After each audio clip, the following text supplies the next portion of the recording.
Nós vamos, nesse momento, ler a palavra de Deus. Como eu falei no início, o título da pregação é O Cordeiro Pascal. O Cordeiro Pascal. O que nós vamos fazer? Nós vamos fazer uma análise, fazendo uma comparação, e até mesmo mostrando as diferenças que existem entre a Páscoa judaica e a Páscoa cristã. Então, fique ligado, porque é um tipo de mensagem que a gente tem que explicar direitinho, tem que ter todo o cuidado, né?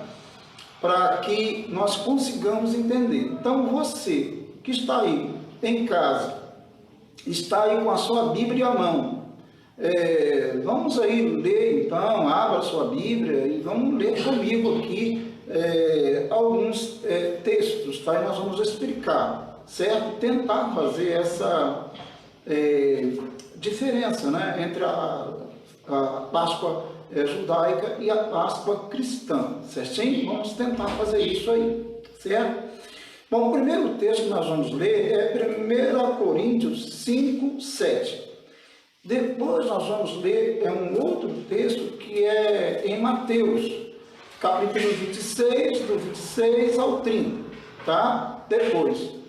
São esses dois textos que iremos ler. Entretanto, nós queremos dizer que a inauguração ou a instituição da Páscoa judaica está lá no texto de Êxodo capítulo 20, né? Êxodo capítulo 12, do 1 em diante, tá? Do 1 em diante. Êxodo 12, lá está a instituição da Páscoa, quando a Páscoa foi instituída, e lá também mostra as razões pelas quais ela foi instituída, certo? Certinho? Então, tudo está lá em Êxodo. Só que nós vamos ler esses dois textos aqui, que eu já falei, 1 Coríntios 5, 7 e Mateus 26 a 30, tá bom? Certinho? Bíblia aberta? Vamos ler? Certo? Vamos ler lá. O texto aqui de 1 Coríntios, capítulo 5, 7, diz assim: lançai fora o velho fermento, para que sejais nova massa, como sois, de fato, sem fermento. Pois também Cristo, nosso Cordeiro Pascal, foi imolado, ou seja, sacrificado, certinho? Esse texto aqui de 1 Coríntios, é claro que ele não tem, o contexto dele mostra essa questão que, por exemplo, de tirar o fermento. A expressão usada no verso 7 é: lançai fora o velho fermento. Aqui é símbolo de pecado, né? Fermento, símbolo de pecado. Porque o contexto de 1 Coríntios, aqui o texto trata de um problema, de uma imoralidade que aconteceu na igreja de Corinto. Ou seja, tinha um homem lá que tinha se deitado com a sua madrasta, certo? E isso é condenado nas escrituras sagradas, certo? Então é isso daí. Esse texto aqui, ele fala de 1 Coríntios, ele trabalha esse contexto desse homem que tinha cometido um ato ilícito ou uma imoralidade, deitando-se ou tendo um caso com a sua madrasta.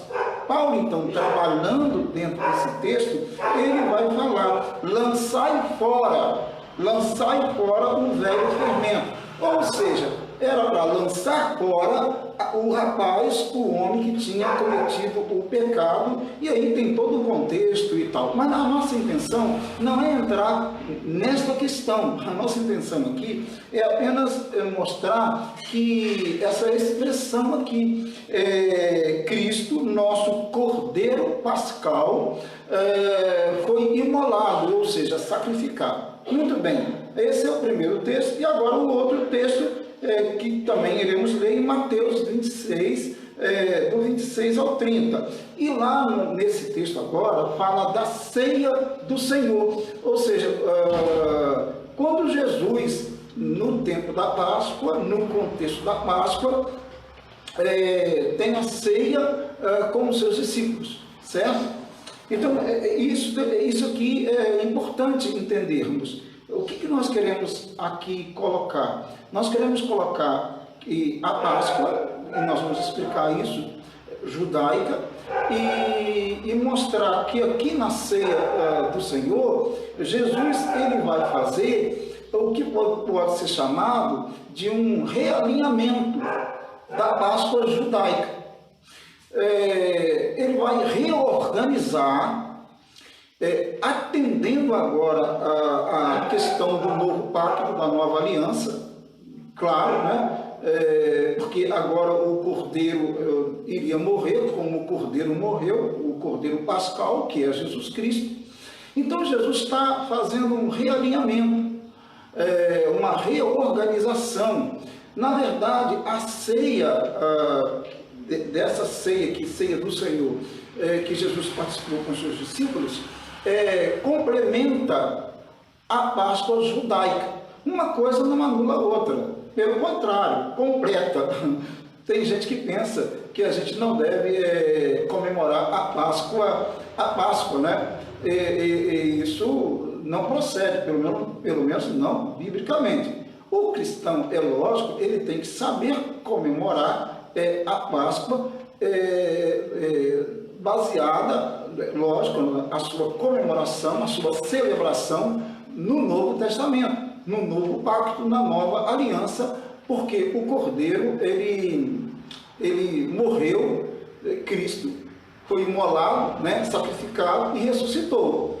Tá? Então, desde que a gente saiba fazer essas colocações e entenda que a Páscoa do povo judaico tem o seu lugar realmente, e isso é lógico, né, ela foi instituída, como eu disse lá em Êxodo 12, para o mundo judaico, ela é importante e para a gente também, porque é a partir da Páscoa judaica que temos a nossa Páscoa cristã, entendeu? É isso daí. Então a ideia é essa. Então, a gente vamos relembrar então um pouquinho, antes de eu ler aqui, de fazer a leitura do texto aqui de Mateus, vamos relembrar um pouquinho lá o nosso passado lá então. Bom, então a Páscoa foi instituída, qual o objetivo? A Páscoa ela tem um objetivo claro, simples, né? De mostrar aos filhos de Israel a libertação da escravidão do Egito, através da poderosa mão de Deus, libertando o povo de Israel das aflições. No caso, Deus aí ele destrona os deuses, ele derrota os deuses do Egito e o faraó, e aí tem todo um simbolismo nessa questão. Então, Deus institui a Páscoa justamente para mostrar, para que o povo de Israel, ao longo dos anos, celebrassem a Páscoa, celebrando a libertação do Egito, certo? A libertação do Egito. Então, a ideia de Páscoa, por exemplo, a expressão Páscoa é uma expressão do hebraico, Pessar. Essa expressão do hebraico, e ela significa passagem. A ideia, na verdade, do texto, lá do escrito, isso você vai encontrar não só em Êxodo 12, mas também um pouco atrás, lá no capítulo 6, você vai encontrar também algumas explicações que Deus iria libertar o povo, que Deus iria livrar o povo daquela situação toda e tal. Então, tem esse sentido de passagem, mas passar sobre, ou passar por cima. Mas qual é a ideia?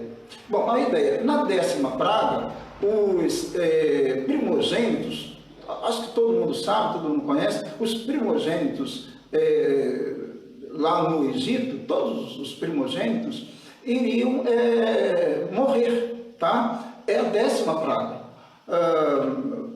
E Deus então ali, nessa ação de Deus, o anjo da morte iria passar, e ele iria passar em todas as casas, a não ser as casas que tinham, digamos, né, celebrado a Páscoa. Em que sentido? No sentido de que um cordeiro foi morto, e todas as casas deveriam colocar em seus umbrais, né, em suas portas, né, a marca do sangue do cordeiro, certo? Então, essa é a ideia.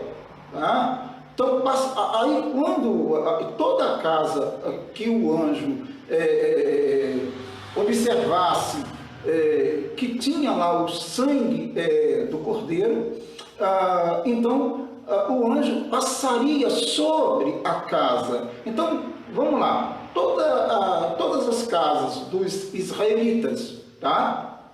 Todas as casas que o anjo visse, que o anjo observasse, que tinha o sangue, que o cordeiro foi sacrificado, que o cordeiro foi imolado, né? Morto, e toda a casa então que colocou em seus umbrais, das portas, o sangue ali, o anjo iria passar sobre, iria passar por cima, certo? A ideia de Páscoa é essa daí, tá? A casa das pessoas que tivessem o sangue do cordeiro, o anjo do Senhor não iria passar, certo? Não iria entrar nela e não ia, claro, morrer nenhum primogênito daquela casa, certo? É isso daí, essa é a ideia da Páscoa instituída lá em Êxodo capítulo 12, tá bom? E os judeus, claro, todo mundo sabe da história, né? Graças a Deus, Deus libertou então o povo lá do Egito, tirou o povo de lá, e eles foram comemorando a Páscoa. Até hoje os judeus comemoram a Páscoa, até hoje eles fazem isso. E o interessante nisso tudo é que eles têm vários elementos. E no tempo de Jesus, quando Jesus aqui, nesse texto que nós falamos aqui, quando Jesus então chama os seus discípulos, ele está o quê? No contexto da Páscoa. Tá? Ele está no contexto da Páscoa. No caso, a Páscoa agora, no 2020 agora, no calendário nosso, é comemorada entre 8 e 16 de abril, para os judeus, para eles, tá? E isso considerando o nosso calendário. Considerando o calendário que é o mês de Nisan ou Nissan, aí não, aí os dias já mudam, tá? Os dias já vão do dia 15 ao dia 22 de abril também. Porque são 8 dias. Um dia a morte do cordeiro, aquela situação toda ali, tal, e mais 7 dias que tem toda uma comemoração, alimentos, tudo isso daí. Por exemplo, a Páscoa, por exemplo, tem alguns elementos no chamado jantar, que é Seder, o jantar judaico, que inicia a Páscoa, né? Aí no caso tem vários, né? Aí nesse jantar, por exemplo, é lido o Haggadah. O Haggadah é uma leitura feita das histórias, né? Os israelitas, eles fazem isso até hoje. Naquele tempo de Jesus eles faziam e até hoje eles fazem isso. Eles contam as histórias, como o povo foi liberto lá do Egito. Então os filhos, as crianças, todo mundo que vai assim, num contexto judaico, a criança vai crescendo e ela vai ouvindo, participando da Pessah, que é, no caso, a Páscoa judaica, tá? Ele vai participando, certo? Daquela festa ali e tal, e aquela coisa toda. E aí, nesse jantar, né? que inicia a Páscoa, tem os alimentos, né? Claro que eles vão comer, é um jantar, né? Tipo uma ceia, né? A ceia aqui dos discípulos está dentro desse contexto, né? E aí as crianças participam. Então as crianças crescem vendo os pais com aquela festa toda e participando daquilo ali, e é muito bacana, muito legal, tá? E aí o que é servido nesse jantar? Por exemplo, tem o matzá. Matzá é o pão asmo, ou ázimo, né? O pão asmo, sem fermento. Aí que a gente vai entender o que Paulo está falando em relação ao fermento, que no caso simboliza naquele contexto lá, o velho, né? Naquele caso, o pecado, tá? Então, o matzá é o pão asmo. Aí na mesa vai ter o matzá, vai ter o vinho também. E o vinho, nós vamos ter 4 taças de vinhos, cada taça vai simbolizar alguma coisa, vai simbolizar, por exemplo, libertação, simbolizar santificação, simbolizar redenção, simbolizar louvor. São 4 taças de vinhos também que tem nesse jantar dos judeus, na festa judaica, tá? Outra coisa também que tem é um osso. O osso é um osso que simboliza o sacrifício do cordeiro. Claro que os judeus, eles estão esperando ainda o Messias, né? Então eles estão esperando, é diferente da visão cristã, tá? Tem o osso também. Tem outra coisa também que são as massas. Então se você for no Google, por exemplo, se você for lá, você vai encontrar o prato, né, do judaico na festa, né, no jantar da Páscoa. Aí você vai ver lá, você tem um prato que você vê as pastas ou as massas, né, que é na verdade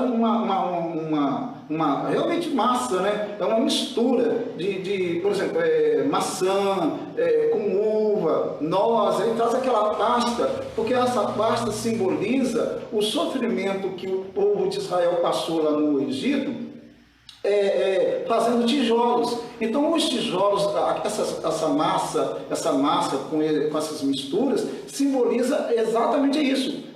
Aquela massa, aquela argamassa, né, que nós chamamos hoje de argamassa, feita lá quando o povo de Israel era escravo lá, né, que eles construíram, fizeram muitas construções, né, falam que eles construíram pirâmides, essa coisa toda. Então essas pastas, essas massas, simbolizam isso daí, tá? Também tem a água salgada. A água salgada, ela tem uma ideia, mais ou menos assim, ela simboliza as lágrimas derramadas, né? A água salgada ali são as lágrimas derramadas, né?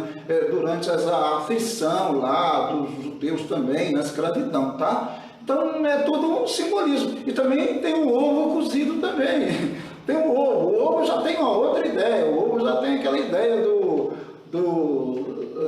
de lembrar do templo, né, que fora destruído, a esperança de tornar a ver o templo, né, essas coisas todas aí. Bom, isso aí é a festa judaica, tá? Certinho? É a festa judaica. Só que a festa judaica, o cordeiro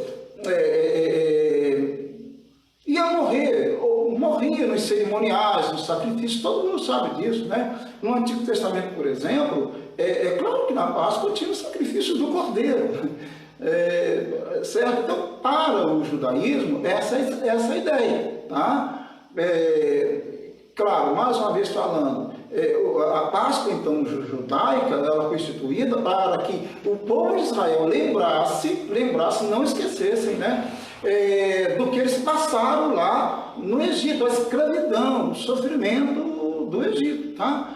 Também tem outra coisa também que eu esqueci de falar, tem as ervas amargas, né? Eu esqueci de falar que no jantar lá, nos elementos, tem as ervas amargas, que simbolizavam as aflições, né? A amargura que eles passaram no Egito. Eu tinha esquecido desse elemento aí do jantar da Páscoa judaica. Bom, é isso aí. E agora, no contexto cristão, muda, tá? Muda.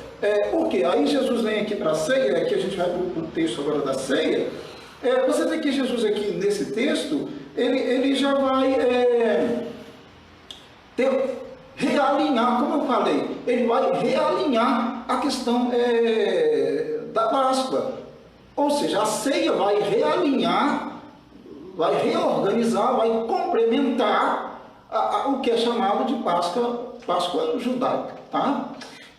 Uma coisa completa a outra, né? E é claro que agora o Cristo vai fazer essa cerimônia aqui de acordo com o novo pacto, com a nova aliança. Agora o Cordeiro, né, ele estava à véspera, né, da sua morte, e ele vai mostrar exatamente o que vai acontecer com ele. Então, lendo aqui o texto agora, Mateus 26, do 26 a 30, tá bom? A nossa intenção aqui é mais até didática nessa mensagem, tá? Então tenha paciência, porque a ideia aqui é mais didática, para nós entendermos aí as diferenças que existem entre a Páscoa judaica e a Páscoa cristã, certo? Vamos lá, então, Mateus 26, do 26 ao 30. Mateus capítulo 26, do verso 26 ao 30. Bom, diz assim a palavra de Deus: enquanto comiam, tomou Jesus um pão e, abençoando, lembrando que esse pão aqui provavelmente era pão asmo, ou seja, sem fermento, porque estava no contexto judaico. Provavelmente esse pão aqui era pão asmo, tá?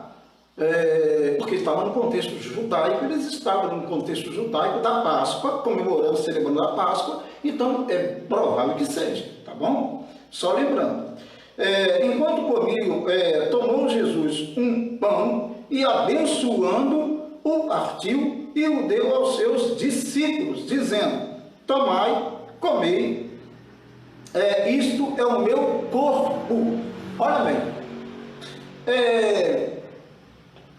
Jesus então está mandando os discípulos comerem o corpo dele, porque o pão simbolizava o corpo de Cristo, que iria ser sacrificado. É isso que ele está dizendo. Jesus, em outro texto, ele vai dizer que todo aquele que comer da carne, a ideia, é claro, fala de corpo, né? E beber do sangue, tem a vida eterna. Então, todo aquele que não participar disso espiritualmente, dessa ceia espiritualmente, ele não tem parte com Cristo. É isso, ele não tem parte com Cristo, ele não está em Cristo. É isso daí. Então, quando ele diz assim, tomou Jesus um pão e abençoou esse pão e o partiu, porque era comum partir o pão, né? Claro, né? E o deu aos seus discípulos, não era um pão, claro, um pão consideravelmente pão asmo, né? Tipo, eu não quero compará-lo mal, eu só quero dizer, mostrar mais ou menos o formato, mais ou menos, talvez, tipo assim, uma pizza, né? Tipo uma massa, né? Sem fermento do pão, e então partia, né? Jesus partiu aquele pão e deu aos seus discípulos, tá? E ele disse: esse aqui é o meu corpo. É isso que ele diz, ó. E deu aos seus discípulos, dizendo: tomai e comei, isto é o meu corpo. É o meu corpo. Então, os discípulos deveriam comer o corpo de Cristo. Que no caso, claro, é pão ali, é pão no sentido, digamos, prático da coisa, né? Mas o sentido espiritual ali, claramente, é o corpo dele que seria sacrificado, que seria imolado, como diz lá o apóstolo Paulo no texto que nós lemos, tá bom? E depois ele diz, Jesus continua falando, né? A seguir tomou um cálice e, tendo dado graças, o deu aos discípulos, dizendo: bebei dele todos. Ou seja, todos os discípulos deveriam beber do cálice, né? Do cálice ali, e participar daquele momento, certo? Todos os discípulos. porque estariam, na verdade, se alimentando, e isso apontava para a morte dele, que estava por acontecer, né? Apontava para a morte dele, ou do corpo e do sangue que seria derramado, tá bom? Apontava para a morte dele, certo? Que é um vinho também provavelmente sem fermento, porque esse era o vinho usado provavelmente naquele contexto, e Jesus então está pedindo para todo mundo beber, tá? Esse vinho, tá? O fruto da vide, né? Que produz, claro, o vinho. E eles bebendo, eles teriam, claro, pelo contexto, entende-se claramente vida, porque beber do sangue de Cristo, ou no caso aqui, fruto da vide, e apontando para o sangue de Cristo, crer em Jesus Cristo e ser purificado de todos os seus pecados. Tá? Essa é a ideia que ele está dando aos seus discípulos. Os seus discípulos estavam entendendo isso? Provavelmente não. Provavelmente eles não estavam entendendo. Talvez tenha até alguém aqui que não está entendendo muito bem também o que nós estamos falando aqui. Talvez, espero que não. Mas esse é o sentido. Tá? O corpo dele seria sacrificado e o sangue dele que seria derramado e que nos purificaria de todo o pecado. Então Jesus está mostrando aqui, realinhando a Páscoa, adaptando ao contexto neotestamentário, ao contexto cristão, certo? Cristão. E é isso aí. Bom, depois no verso 28 diz assim: porque isto é o meu sangue. Aí ele diz claramente: isto é o meu sangue. Ou seja, o líquido ali, vermelho ali, o fruto da vide, o vinho, era o sangue de Cristo, apontava para o sangue que seria derramado. É claro que os discípulos, provavelmente, pelo que dá a entender em todo o contexto, eles não estariam entendendo bem tudo aquilo ali, mas é isso que Jesus está mostrando para eles, porque é isso que aconteceu com ele. O sangue dele seria derramado. Então, por isso que ele diz: porque isto é o meu sangue. O sangue da nova aliança, do novo pacto. Ou seja, havia um acordo, havia um pacto, havia digamos aqui na linguagem, um testamento, e agora estava ali quem estava realmente inaugurando um novo pacto, tá? Um novo acordo, um novo tratado, uma nova aliança. Né? E aí vem a questão do Novo Testamento, né? E agora, no caso, mudaria tudo, porque não seriam necessários mais os sacrifícios dos animais, como eram feitos no Antigo Testamento. Isso acabou. O que ele está dizendo, isso acabou. Aquele acordo, aquela aliança, aquela antiga aliança, fundamentada nas regras da lei, né, da lei mosaica, a necessidade de praticar aquelas regras no sentido de observá-las para alcançar alguma bênção, dádiva, ou até mesmo alguns pensavam a salvação, aquela antiga aliança passou, estava acabando, tá? Agora ele está inaugurando um novo pacto, uma nova aliança, certo? E é isso que ele está dizendo aos seus discípulos. Então, diferente da ideia do Antigo Testamento. Então é isso aí. Então ele diz, por isso ele diz, o sangue da nova aliança, não é o sangue dos cordeiros, dos animais que eram imolados lá no templo. Não. Agora é o sangue do Cordeiro de Deus. Tá? Foi por isso que João Batista, ao olhar para Jesus, ele disse: eis o Cordeiro de Deus que tira o pecado do mundo. Porque a partir dali, então, nessa nova aliança, nesse novo pacto, nesse novo acordo, não haveria mais necessidade de sacrifício de animais, porque os cordeiros, né, que morriam lá nos sacrifícios no templo, apontavam para ele que estava ali, ele que iria inaugurar esse novo pacto, essa nova aliança, que é Jesus Cristo, o Cordeiro de Deus, tá? E todo aquele que se alimenta de Jesus Cristo, todo aquele que crê em Jesus Cristo, ele se alimenta de Jesus Cristo, e espiritualmente ele na linguagem, né, come, né, e bebe, come o corpo e bebe o sangue de Jesus no sentido espiritual, obviamente, claro, certo? E todo aquele que crê em Jesus Cristo, ele então é alimentado e ele é salvo, porque ele está purificado pelo sangue de Cristo, purificado dos seus pecados. Por isso, volta a dizer, João Batista, quando vê Jesus, ele diz: eis o Cordeiro de Deus que tira o pecado do mundo. Ah, deu para entender? Creio que está dando para entender. Bom, por isso que diz aqui, né? Porque isto é o meu sangue, o verso 28 de Mateus 26, o sangue da nova aliança, derramado em favor de muitos, para a remissão de pecados. Olha bem, está claro aqui.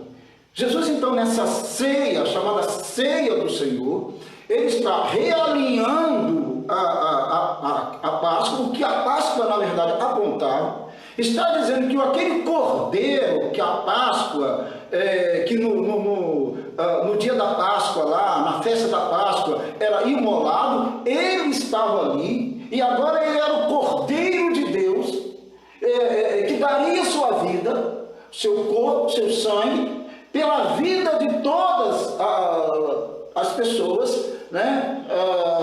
Aqui diz a expressão muitos, né? Todas as pessoas, pode ser, alguns traduzem assim, pela vida do mundo, porque Deus amou o mundo de tal maneira que deu seu Filho unigênito, para que todo aquele que nele crê não pereça, mas tenha a vida eterna. Mas é isso, Deus amou o mundo, então ele faz isso por amor, né? Com a intenção de fazer a remissão, remir, tirar os pecados. É isso daí. Essa aqui é a ceia do Senhor, que, como eu estou dizendo, tá?